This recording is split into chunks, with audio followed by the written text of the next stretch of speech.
You're tuned in to another episode of Pink Talk Podcast Season 2. We have a special guest in the building, and we are doing this, our first remote recording of Pink Talk Podcast. We're right here at Open Media Lab. Shout out to my man, EA Sports. Miss Tracy Gray, introduce yourself to the people. Hi there. I'm Tracy Gray, and I am the owner of Gray Models and Talent. And I also run something called 5 Star Modeling and Talent. And one is an agency, one is a training company and a marketing company. And then the other thing I do is I have something called Get Real Modeling and Talent that is a social media community for actors and models. Okay. And just give us a little rundown on what made you get started in modeling. Are you a model? Did you used to model yourself prior to starting? Yeah, I'm 5'11". So I'm this big, tall person. I used to be 110 pounds. I started on a runway when I was 5. And for a long time, I thought that was my first thing. I thought that was my introduction into the modeling world because my mother was a model and my dad was a photographer, video producer.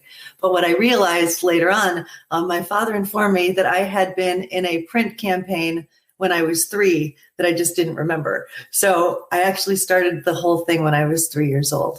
Okay.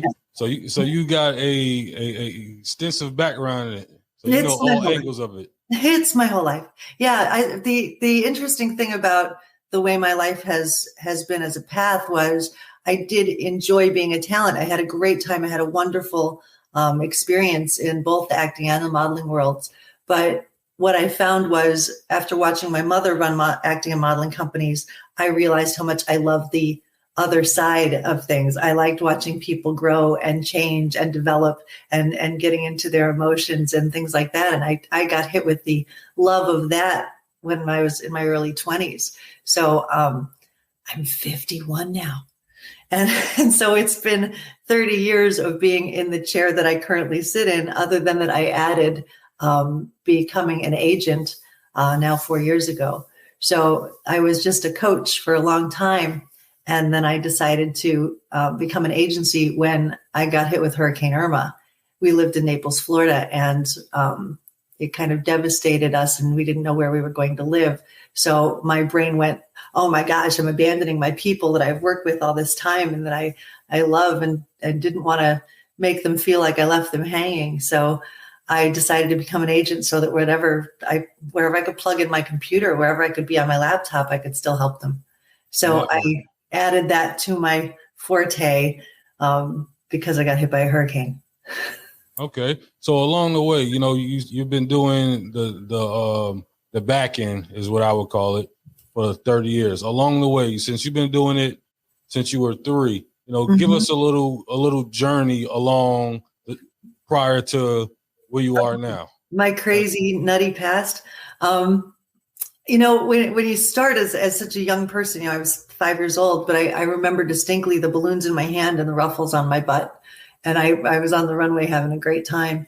So I was never pushed. I was never the victim of a stage parent. In fact, my mother would be so busy, like trying to put models in this fashion show or something, that I'd have to be like, hey, Mom, I can do this too. I know you're missing somebody. Hello.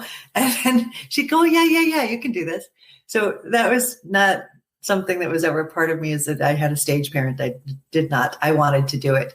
And when I became 14 years old and 5'11", and 110 pounds, I was psyched. That was so cool for me. And at that point, my mother was trying to find funding for films because she was interested in doing that. And she was back and forth to New York from Cleveland, Ohio, where I grew up. And so I was going along with her. I was heading out there. So I got my taste of what the modeling world was like in the big city. And then after that, I would be around her office all the time. And I started to realize that, if you've done this already, I was 20 years old.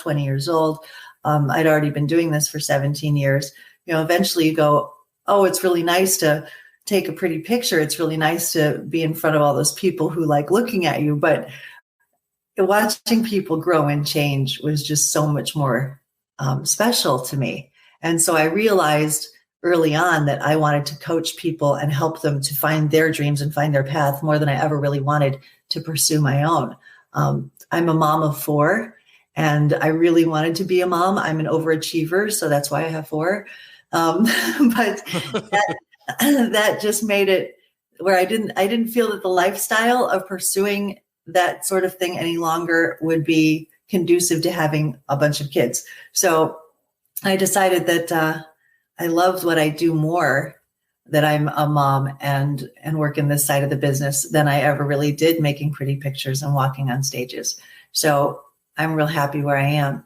And along the route, this is where things got crazy. When my mom stopped owning acting and modeling companies, and I no longer could work for her, I had to find somewhere else to go. And I you're in your early 20s, you don't think that you can start your own company necessarily. So I tried to work for every other company that you could possibly bring to mind.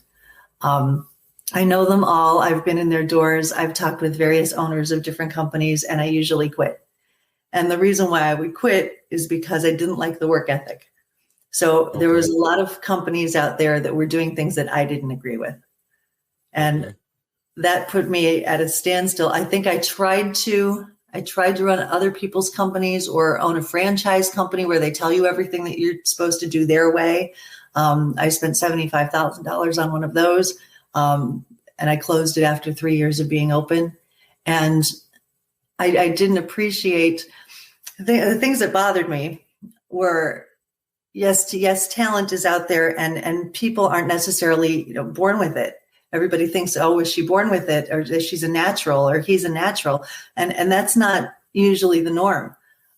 You can be someone who has a really great aptitude for playing the guitar, but unless someone teaches you, you're really not going to ever learn the guitar.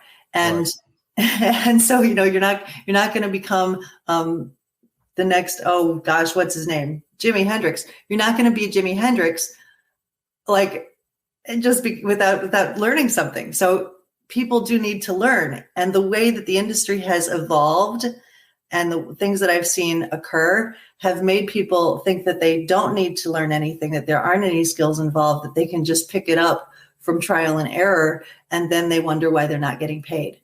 So it's made people stop because they feel like they're getting ripped off by bad coaching that is out there. Everybody's a coach nowadays when they're not qualified.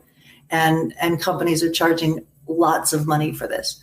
So this is where things kind of took a left turn. And I have been throughout my career trying to put a stop to that, or trying to bring awareness to it so that people realize that there are things out there that I call the pitchfall. And it sucks the ambition right out of people, and it makes them lose out on what could have been otherwise a really productive, really fun, really exciting, confidence building future. And that's kind of the soapbox I'm on now. Okay. And you said something, I want to touch back on it. You said you wanted to be more than just pretty pictures. There's I see a lot of females on social media, they take some nice pictures. They get somebody to, take some decent pictures. Now they're an IG model. What are some of the importances of modeling? What would make somebody look more like a professional model than an Instagram model? Yes. Is that okay? Some of the intricacies. I think of photography, especially because that's what you brought up. I think of photography as a recipe. And, coming from a background where my father was a photographer, and now my brother is one of the top photographers in San Antonio, Texas. Because that's been my life, my whole life. And I've seen good photography. I've seen bad photography. And what people need to know and what the skills are part of that recipe. If you're looking at somebody's photography and trying to decide whether or not there's someone you should shoot with, how's the lighting? Is it lighting people in weird places instead of focusing on the face, which is what we need to see? If we're hiring talent and we're trying to market them, we need to see your face. If they're over photoshopping the face, that's not going to work either, because we need to know what you really truly do look like. And all these big makeup techniques and hairstyling and all this stuff that covers you up, or busy prints or busy backgrounds, all those things are going to detract from you and what you're selling. Okay. So that kind of photography isn't somebody that knows about talent marketing. And if a talent wants to be someone who gets paid, they have to market themselves as though they're a business. And this is what you're selling. My product is me. So with all these photographers that are out there, and there's a lot of so-called photographers, like they're so-called coaches. People believe that you shouldn't pay the photographer to give you any images, when actually it's kind of more like if you were starting in real estate. You would go to real estate school, you would learn real estate. You would know the skills to be a realtor. Then you go and work with other realtors and try and work your way up the ladder. Yes. So that's the next step. And then once you get your own spot at this real estate place, you go out and get the picture of you like this. You go do that. And then you go get your stuff all printed up so that you can market yourself as a realtor. It's the same thing. And if you don't, that's Howie, my fiance. Hey.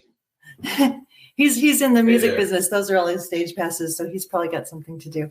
But if you're trying to market yourself as a talent and you use crappy photography and photographers that don't know what they're doing, then it makes you look like you don't know the difference. And then you show up this, red flag. Oh, I'm not professional because I don't know the difference between what looks like an ad and what doesn't look like an ad. Okay. So that's how intricate it can be. When I say there's a recipe, the lighting is one thing, whether or not they're using selective focus. Like if the face is in focus and the background is blurred, then you know that they're trying to capture the attention of the viewer onto the model's face. Or, if it's about clothing and they're trying to sell clothing, then they should have the clothing be featured. If they're using those kind of tricks with their photography, then you know that they know what they're doing. Okay. So you as a model should have photos like this. If your whole background is crystal clear and looks like something where you can see what the leaves all look like, and you are too, that's too busy. We're not really going to look at you. We're going to look at the picture as a whole. Sorry. So that's not talent marketing. It's okay, hon. So when you're trying to get into the business, if you're showing images that aren't industry standard images to people and trying to get yourself into an agency or into a booking, then they're going to go, well, they're not professional. We don't think we should hire them. And they'll pick somebody who kind of sort of looks like you, but has better photos. Okay. So that's where it gets tricky.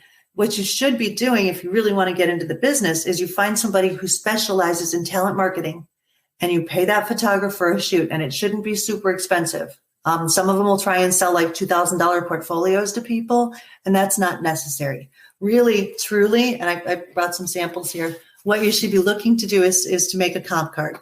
Now, a comp card can be one nice look on the front with 4 others on the back so that we can see you have really a nice face, you've got good teeth, you've got good skin, and then on the back, you can see that she has all her body parts and she fits into the clothes that we need her to fit into. So that's really what we need, is just this to start off. And some people don't use these anymore. Hold on just a minute. Wait, you need that? Okay. Yeah. Sorry about that, my daughter. Some people don't use these anymore. The printed version, some companies, agencies don't use them. Now, I find that to be a mistake because yes, there's digitals and we send out digital photos, but if you walk into a shoot and you walk into a fashion show and somebody comes up to you and says, oh, I didn't hire you for this show, but I'm the other designer that's showing tonight and I really liked you on the runway and I'd like to work with you, then you can just go, here's my card. And they know that this is going to be in their hand. They won't forget you. If they've got a whole bunch of followers on Instagram and you just become one of those numbers, then you might not get seen again and remembered. Okay. So it's a business card. From the comp card, when you do a shoot to get a comp card, what you should come away with is the beginnings of your portfolio. And when I say beginnings, I pulled up Izzy's because she's just a kid.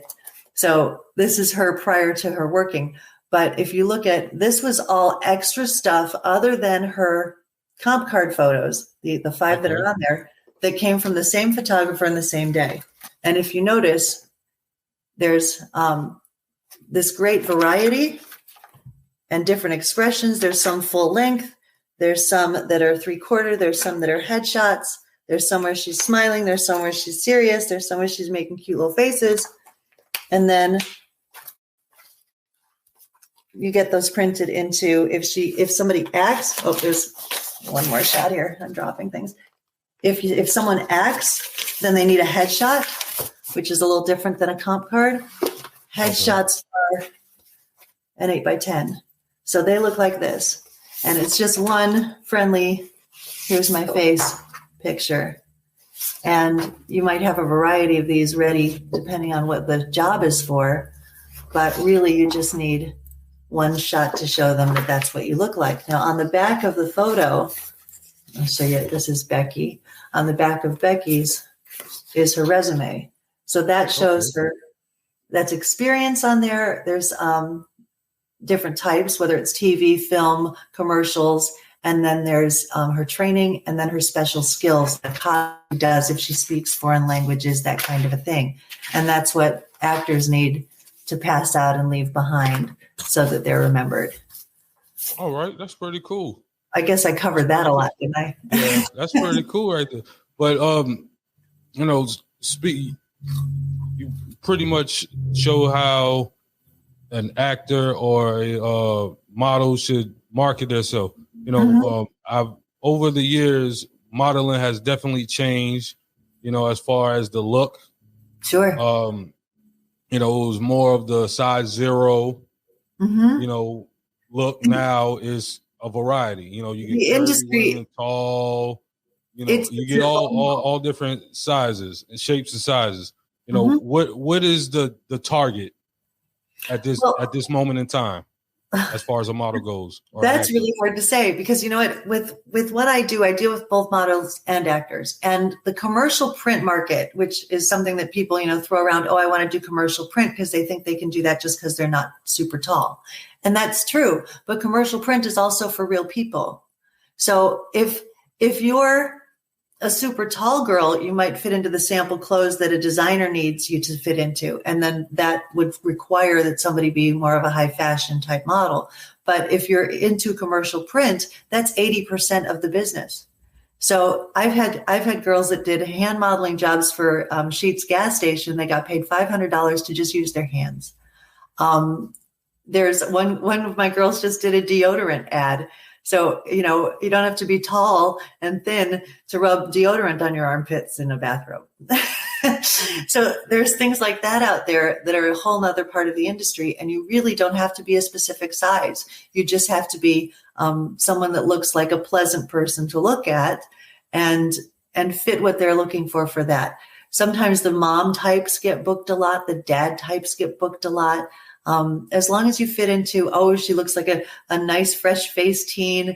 The things that are real trendy, long fingernails and things like that, weird hair colors. They don't hire that as much because it gets distracting, and people are thinking more about the nails or about the hair color than they are about the product.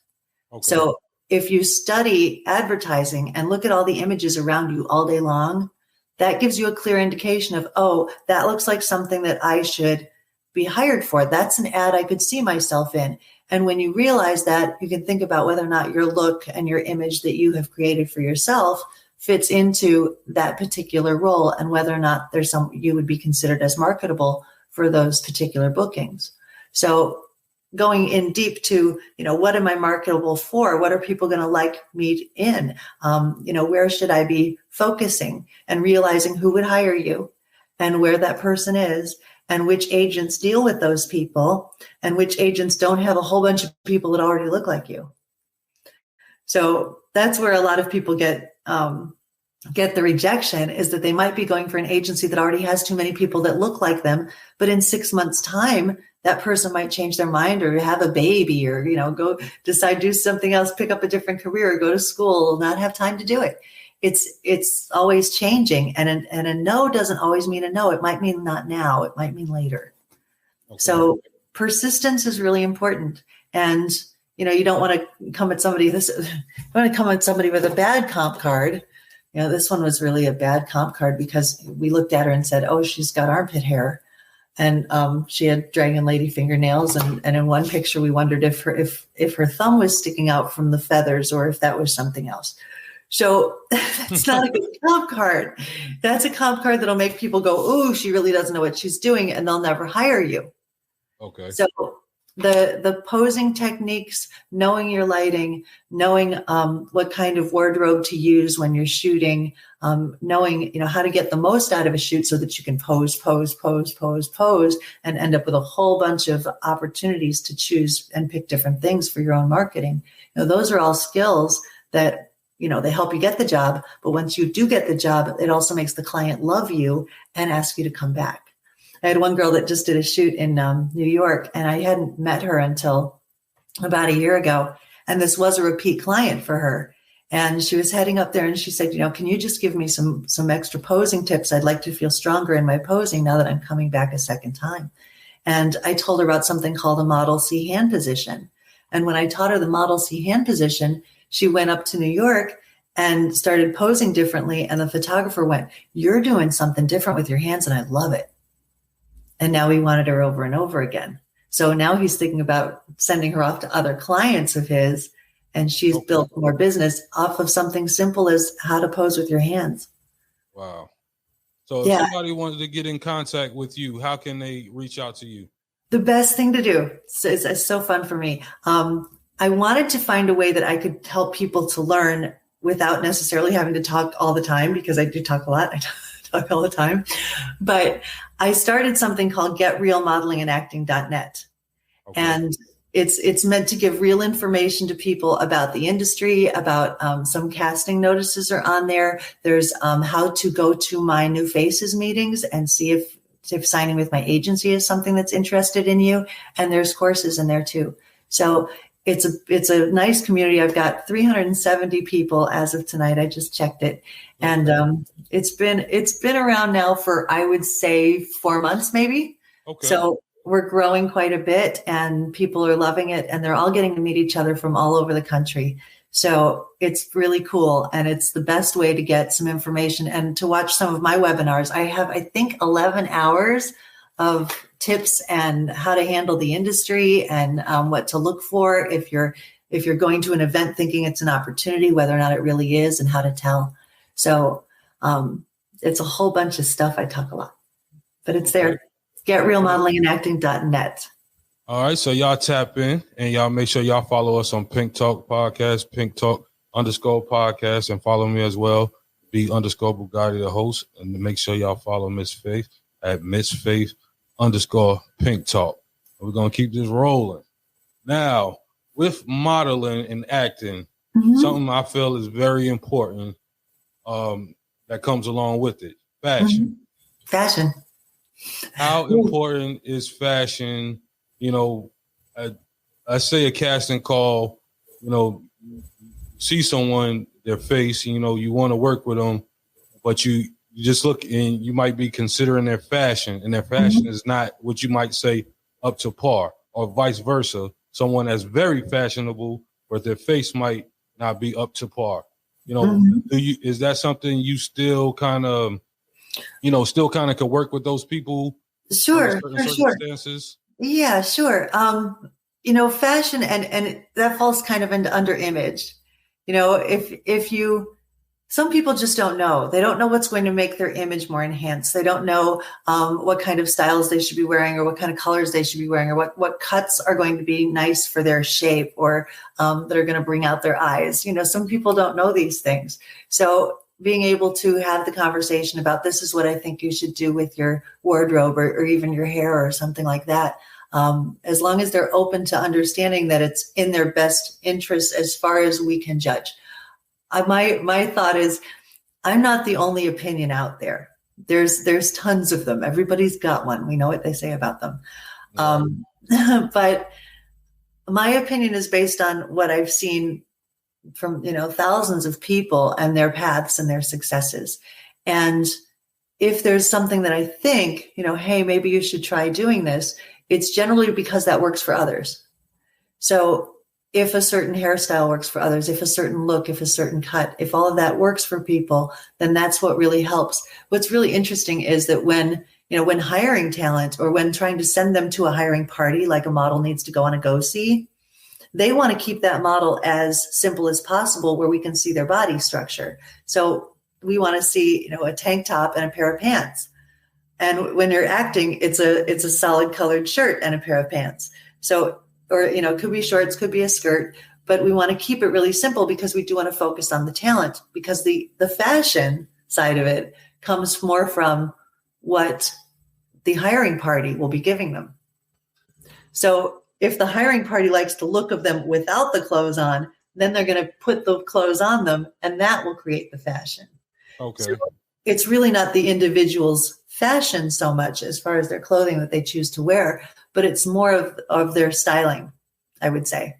Okay. So whether I had one girl show up to interview with me, and although I had seen her in photos that I'd loved, she had this great complexion with these freckles on her face. And she showed up to see me, and she did the whole contouring of her face, the thick makeup thing. And I couldn't see her pretty skin anymore. And I really need to see the person. I really need to see what you look like, because that we can imagine what costuming and the wardrobe and the makeup techniques and the hairstyling will do to somebody. That's our job. We're aware of it. So what somebody walks in like doesn't mean as much to us, although we do still go, I'd like to see that you put some effort towards this. If you come in sloppy and a mess, then we kind of go, ooh, I think you'd walk into my client's office sloppy and a mess. So that's part of it. We want to know that you're put together, that you're reliable, that you're pleasant. One of the big things that I look for is ambition, because if people are not ambitious, they don't show.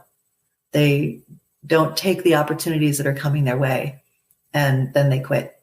So I like people, I don't judge them so much based on whether or not I particularly like their style. I really am looking at them more about, do you really want to do this? Are you willing to put the effort towards it? Are you going to take rejection and keep going? Are you willing to take other people's opinions and take them kindly and say, you know what, that might be a good idea. You don't have to follow all of them, because like I said, everybody's got a different opinion, and some people are going to reject you or say something that you don't agree with. And if that's not for you, then you let it go by. I was told by a New York agent that I needed a nose job, and I wasn't really going to break my nose just to please that man. I was going to find somebody else who liked my nose. So sometimes that stuff happens, and you got to let it roll right off, and then adjust yourself accordingly the way you want to. It's always okay to turn down a job. There's another one around the corner. Right. And how do you feel about the women enhancements? With modeling now. Well, you know what? I did have one girl. She was on my staff, but I knew her as a model when I was modeling, and then she got to be on my staff for a while, and now she went off to be a mom. But she got a small business loan so that she could get fake boobs. And it was her occupation. She was making a living as a model. So they actually gave her a small business loan to get her enhancements. And it did actually boost her career for what she was doing. But she was doing a lot of bikini shots. She was doing a lot of stuff. I was in Florida at the time, so she was doing a lot of stuff in that Miami market. So that worked for her. If it starts to become something that doesn't look natural, if it starts to become something that doesn't look like what I call it is according to God's plan, if it looks like it's against God's plan and people aren't supposed to look like that, then it's probably not a good idea. Okay. All right. Makes sense. And you've been around quite a while, doing the whole marketing, modeling, talent. What are some of the things, or some of the encounters that you've had along the way?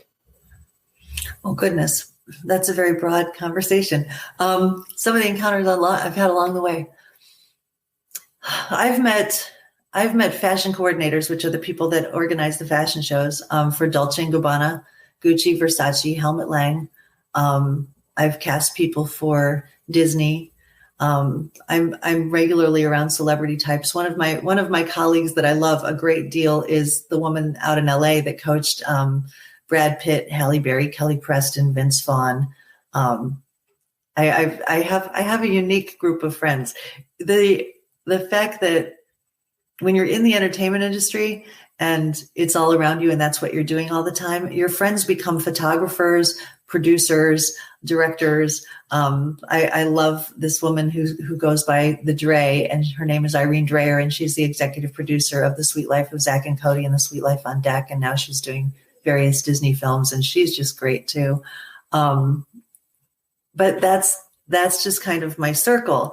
And then I take people twice a year. Like, it's not happening the same way due to COVID. Hopefully in June it'll happen again, but in January we did it all virtual. But I take them to something called the Industry Network, and it's where I can choose exactly the people that I think are ready, willing, and able to work in the LA market or the New York market. And I take them to meet the agencies there that come as guests. And they are BMG and Next Models, Abrams Artists for Acting, CESD. Just there's 75 of them. So yeah, so I'm around those people a lot, and then I'm regularly asked to come as a VIP to some of the more local, regional searches. So I hang around with those people at the same tables and cocktail parties and such on a regular basis, and that's kind of part of my life. But it's normal to me because I'm engaged to a 6-time Grammy-winning sound engineer who works with Pat Benatar, and he did Songs in the Key of Life. He was the producer for that. Stevie Wonder. Some big things going on over there. Yeah, we're a weird couple. He introduced me to Frankie Valli and to Priscilla Presley. So it's something that it's part of my norm. I'm used to that kind of a thing because people are just people.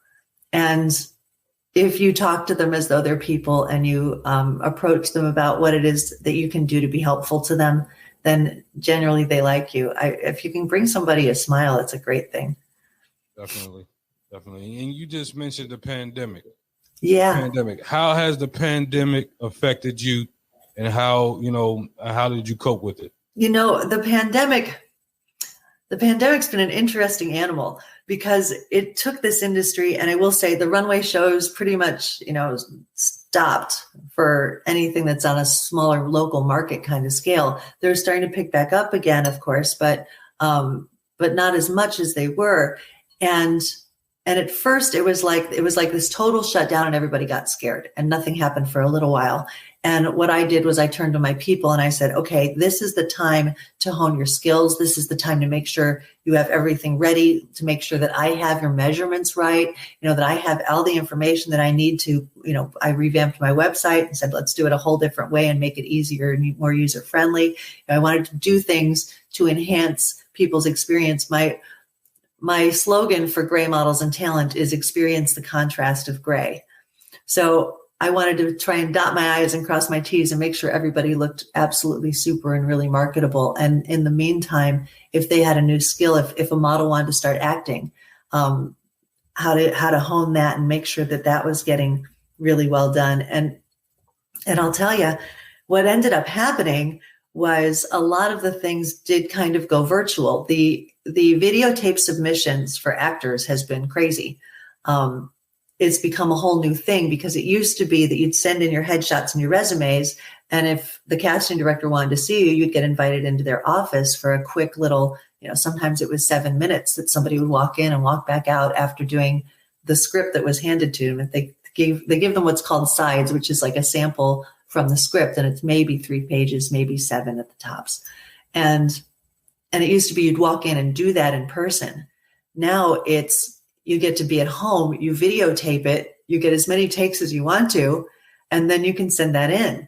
And that is much more soothing, I think, for the actors. But at the same time, if they don't put their best foot forward in that situation and in that case, then we wonder is that really the best you could do? If you had all these chances to do this submission really, really well at home, then why did you still send me something where you were stumbling on your words? Right. It should be perfect. It should be really perfect. good. It should be the best you've got.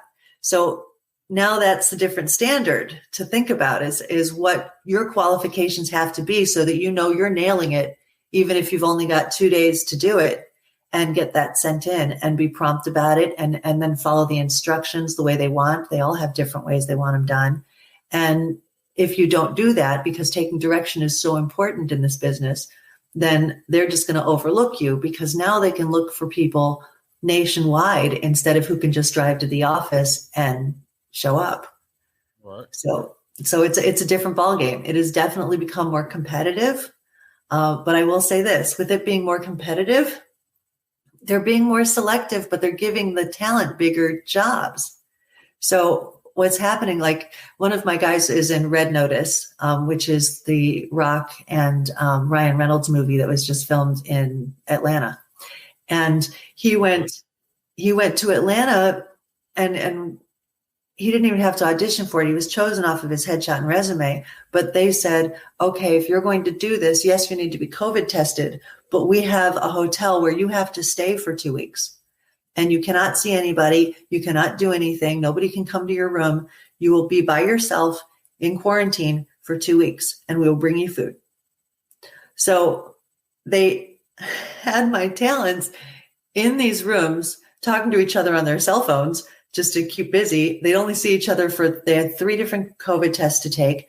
And they'd meet up at the COVID testing and then go to their separate rooms and chat with each other. But they were paid for the entire time that they were there. And they only shot 3 days on set. Wow. So the pay got to be like $5,000 for 3 days worth of work and hanging out in a hotel. So with all that extra added expense, those big productions aren't going to pay as many people.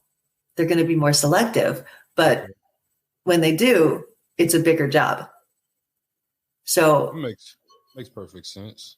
Yeah. So that's kind of the yin and the yang of it. I do miss having people. This is my home office studio, and I had people coming in here and doing scenes together. And it's always great to have people like yelling and screaming at each other, or crying and hugging each other. It's so much fun, and I miss that sort of thing because we've been real COVID aware.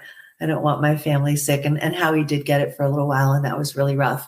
So we've been real cautious about the whole thing, but there's that aspect of being right with people that I've missed. The upside of that is that now my talent that had come to me where I live and where I work here, they are now meeting people from my Florida group and from my Texas talent and from my all in between. I have some people in Chicago and Connecticut and Virginia, and they're all getting to know each other when it used to just be me talking about them to each other. So between that and my social media group, they're connecting and they're making friendships, and it's really become a family and a team. And that's the beautiful side of it. Oh, that's pretty cool. And you just said, social media. Mm-hmm. How important do you think an actor or your model's social media presence should be? It's gotten to be very important. A social media presence is now another avenue for marketing yourself. So your social media presence can essentially make or break you. If there's a girl and she looks like another girl and they're both in the running, they'll check out all the social media stuff that they have. And part of it is looking for how many numbers are their fans and followers, but it's also looking for anything that might be a red flag. If they see one girl's holding a red Solo cup, we all know that means she's at a party. And what's in that red Solo cup? If she's got pictures where she looks like she's, out late night drinking and dancing and all that stuff too often, then they're going to think she's going to have puffy eyes in the morning, or she's not going to show up on time. So those things end up looking like red flags. And if you don't pay attention to it, that could essentially ruin it for you. If you get too a lot of people like to talk about their problems on social media, and we don't want anyone's problems on our set. So we want things to run smoothly with people that are bright and fun to be with, because the days are long. So we want somebody that's going to be positive and bring up positive things. So we look for that too. There's one girl that I was working with that her social media, before she started getting anything more than some indie films, she was getting little parts. She would actually go to any place that had a step and repeat wall. And she was in school, but she would go there, stand in front of the step and repeat wall, pose like she was at this great event, and then go home and do her homework and go to bed. So this young girl's social media looked like she was famous when she was 14 and nowhere near famous. But you would look at it and think, oh, I think she probably lives in LA or something. But it would be, oh, I'm behind the scenes on this. And then she'd put something uplifting on it. It was run like she was looking to be likable. And that's really important when you're trying to, in a quick millisecond, make people make a snap decision about who you are and what you do. So if you want to appeal to the masses, which is what you're trying to do, if you're trying to build that kind of a following and then impress people with it, then you've got to really carefully look at how you're designing your social media. And that's what it's about, truly, is do your photos look great? Do you look like you're a great person? Do you look like you're fun to be around? And personality is really more important than you'd think.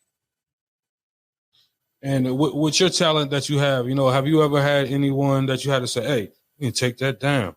Or, don't. Yes. Why'd you post that? Yes, I have. Be like, that's not appropriate, is what I have to say. There's been some girls that were of a younger age, not over 18, and their moms would even let them put them pictures up in these bathing suits, with their back to the camera and a lot of rear. And I'm like, she's 15. That needs to come down. And they were like, well, I saw somebody else who seemed to have a lot of followers and she had this going on. And it's like, no, it's kind of scary. You don't want to draw that kind of an attention to you at that age.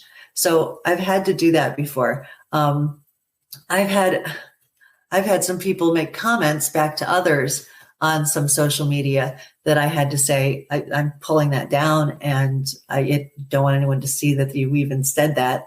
And I've had to kick somebody out of my my community recently for and it was based on jealousy. One actor was getting more roles than he was and getting bigger roles, and he started to pick and choose what he wanted to work on, and that was a great thing for him to feel that he could do that. This is my other daughter. Hey, this is Mariah. Mariah. So we have fun around here. So the one actor was starting to pick and choose, and there was an interesting thing. He was asked to apply for a role as a pilot in a plane on a carrier. And he had military experience as a pilot. So he put in his submission for this particular role. And they got back to him and said, yes, we'd like to hire you, but we want you to be a fireman on the carrier. And he kind of went, in his head, he said, I don't want to do that. But instead he went, oh, you know what? Since I submitted, I got booked for something else. So if another role comes up, you let me know. And that's how and they went, okay, thank you. So that's how he avoided doing this role that he didn't want to do, which is totally up to him. If he wants to turn it down, it's fine. And when he posted about this saying, I don't know why they didn't just put me in for the role I submitted for when that's what I am. It seems kind of weird that they would do that. And I'm like, well, casting people, you can never prejudge what they're going to do. My crystal ball is in the shop. I have no idea. But I said, way to go for picking and choosing what you're willing to do, because I think everyone should do that. And this other particular actor got real upset about the fact that he'd been doing extra work and only extra work and didn't yet have any speaking lines. he'd been featured as an extra, which means you get to be in the front by the stars and, you're seen on camera for sure. But he thought, what we're not good at, his response was, us extras are not good enough for you anymore. And he jumped on this other actor. And I had to say, whoa. You don't need to be doing that. His life is his life. Your life is your life. It's not an insult that he decided to do things this way. And it's not an insult that I decided to praise him. Praising someone else is not an insult to everyone else. It doesn't mean your decisions are bad decisions. I didn't say that. I just went, way to go for this guy doing what he's doing. So it turned into a large argument, actually. And I went, okay, that kind of negativity doesn't need to be here.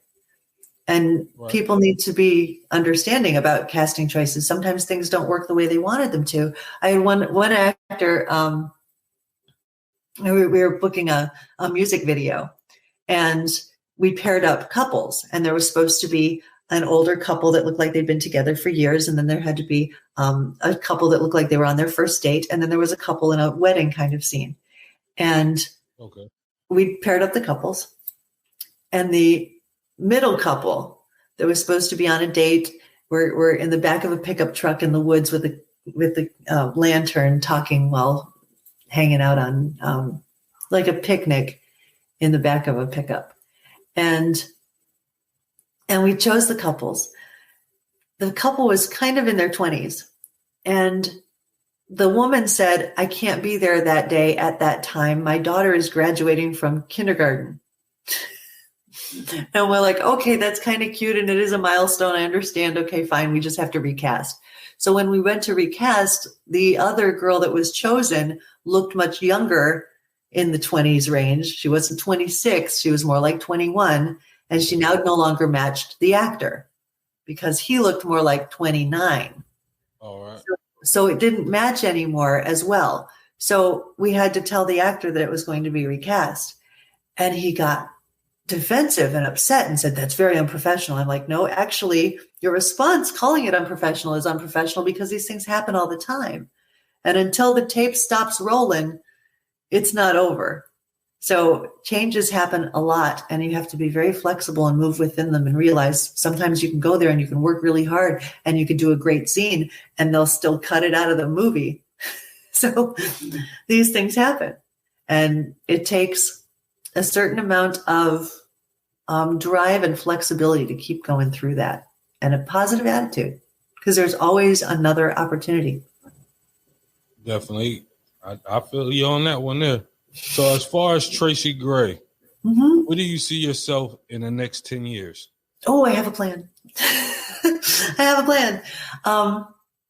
What I have noticed is that when I worked for other people's companies, and when I worked for rather large companies as an acting and modeling coach, people were so satisfied with, and I'm not just tooting my own horn here, they were satisfied with what I'd done and how I had helped them, that those large companies eventually asked me to train the trainers. They wanted me to travel around the country to all of their locations and teach the teachers how to teach. And at the time I turned it down because of ethics, but it has occurred to me that the way there are so many people out there who would like to know how to be in this profession, who would like to know how to mold talent or help them. How do I change a girl's walk from being pigeon-toed? How do I, make sure she can keep her fingers in a model C-hand position the entire time she's on the runway? Or how can I make her glide a little more, or put the right amount of hip sway in, not too much, not too little? All of these things take connecting the brain to what you're trying to purvey to that talent who's trying to do it right. And there's techniques that need to be taught that are getting overlooked. And there's ways of speaking to people that don't help. I've known acting coaches that, try to beat down the talent and make them feel like they're not really that good so that they think they're going to build them back up. But that doesn't usually happen with sensitive actor types. So there's a way to get the most out of these people. And I seem to be able to give a critique without it being ever insulting. I give a critique so that it's really, this is what I see, and why don't we try it this way? There's no right or wrong way. There just might be a way that's better for you. So, we try and do things so that it's uplifting and it helps the person, and they can develop it and really fine tune themselves to be outstanding. So I'm hoping to, in the next 10 years, recruit and coach a bunch of coaches across the country so that there can be an elevation in the quality of talent. Because if there's an elevation in all those people that are just the Instagram models and they really don't know what they're doing, or the amateurs or the hopefuls or the wannabes, all of them are out there and they really need excellent guidance and they're not getting it. So if I can train the coaches to be excellent coaches, then those people can then elevate themselves, and then we can elevate the industry to a point where everyone will understand the difference between what's a real model, what's not a real model, and why is it they are worth their pay. Right now, all the fake models are making the prices go down because people think that they can just, hire their friend who says they're a model, and then they don't charge much. And we're worth our time because there's so much prep and attention into going into what we do. And we don't get a lot of hours necessarily. We just get them in chunks. So when we're not working, we have to find another job. So as you are going through your career as a talent, you have to be able to account for those highs and lows and things like COVID. So in order to do so, we can elevate the dollars per hour, the dollars per job, and make sure that people understand that they're going to get somebody excellent on that set, and that person's going to make the shoot go faster, and you'll get more out of it that you can use for your product or whatever it is that you're trying to sell or promote.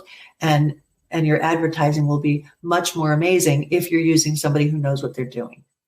So it's a trickle down effect. You elevate the coaching, we'll elevate the talent. We elevate the talent, we'll elevate the industry. And that is something that I'm dedicated to for the next 10 years. I feel you on that. Evolve the game. Exactly. That's what it's all about right there. Exactly. With this playing field being what it is now, the world has changed and everyone knows everybody now, and we're all talking to each other in tens of thousands. It's not hard to do that in this day and age. And with that going on, that means there's a lot of competition out there, and you can strive for excellence. And excellence will get you good results as a business. I'm not okay with that. I don't want good results if I'm striving for excellence. I want to strive for outstanding. And I want everyone around me to strive for outstanding so that everybody goes, whoa, look at that. And getting a whoa, look at that sometimes is just a little polish. It's just a little extra polish. And if we all go and do that little extra polish so that we can elevate ourselves to outstanding, then people will take notice, because there's a lot of people right now that are striving for excellence. I'm going for outstanding. I feel you on that right there. So before we get out of here, we are running out of time, but I got one last question before we get out of here. Super. I'll try and keep it brief. Let's say you got somebody that's undecided between model and acting, and they're entry level, they haven't done anything. What tips or what pointers would you, being a veteran in the game, give them? One of the things I do to judge somebody's ambition level is I'll ask them on a scale from 1 to 10, how much would you like to? And I always make sure that it's known that, how much would you think you'd like to do this thing? I know you haven't tried it. I know you might be scared of it. But if you knew you would be really good at it, if you knew you would nail it and be awesome, how much would you like to do runway? And then I ask for that number. Print, I ask for that number. On a scale from 1 to 10, how much would you like to do commercials? How much would you like to do film? How much would you like to do TV? And if they've mentioned something else to me, how much you'd like to do that something else? So I ask those things to gauge whether or not they really have the interest level in it. I believe there's some people that are walkers, and there's some people that are talkers, and there's some people that are both. And just because you're beautiful, like Charlize Theron, just because she's beautiful doesn't mean she couldn't be an excellent actress. She could certainly be both, but she'd have to want to.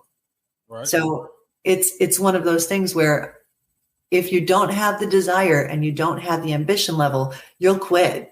It's too hard and it's too much work. So, and it's a rejection. So if you have the ambition level, you can go far. but sometimes people equate ambition to confidence. So you have to make sure that if you were confident, if you knew what you were doing, if you would nail this, how much would you like to do that? So if you're asking yourself those questions and trying to picture yourself in those situations, it's always possible. You turn on the TV in the morning and you turn it off at night and try and count the faces. That's a lot of people. Try and look at all the advertising that you see in a day and how many faces that is. It's a lot of people getting a paycheck.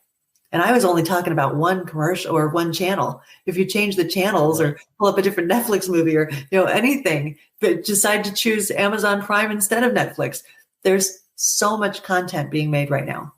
And all companies want video on their websites and on their Instagrams and everything else. There's so much that's visual out there that's being created. And there's no reason why you should think that there's not a whole lot of opportunity out there, but you have to be willing to go get it. I feel you on that, because I definitely might be hitting you up to get my acting or modeling career started with you. Oh, cool. Nah, but on a serious note, before we get out of here, again, plug in for the people how they can get in contact with Tracy Gray. Right. The best way is www.getrealmodelingandacting.net. Now, there is my other websites, which are graymodelsandtalent.com and 5starmodelingandtalent.com. Those are also out there if you want to look at some of the other things that I do. But right now, the way to get your entry-level information about me, to watch more about my philosophies on things, feel free to go to the group. My next Zoom meeting information is there. I'm actually doing a New Faces meeting on Friday. So your timing on doing this with me is great because I can see everybody on Friday. And there's different time slots. So if you join the getrealmodelingandacting.net group, then you'll see that information in the events. So I'm a shameless plug. You can't go to my New Faces meeting unless you join my community. Okay. You'll see me joined in there really soon. Good. I will say yes and accept you. Okay. Okay. All right. And I definitely appreciate your time. You gave me a lot of insight. Like I said, this has been something that's been in the back of my head. I think I might, jump out there. Cool. I'm going to jump out there. You know what? A lot of people do that. They have this desire to do this and they leave it in the back of their minds. But if you bring it to the foreground and you just even make baby steps and maybe dabble in a little on the side, it doesn't have to be a big career leap. You don't have to do that. You can do something every once in a while if you want to. It's totally up to you.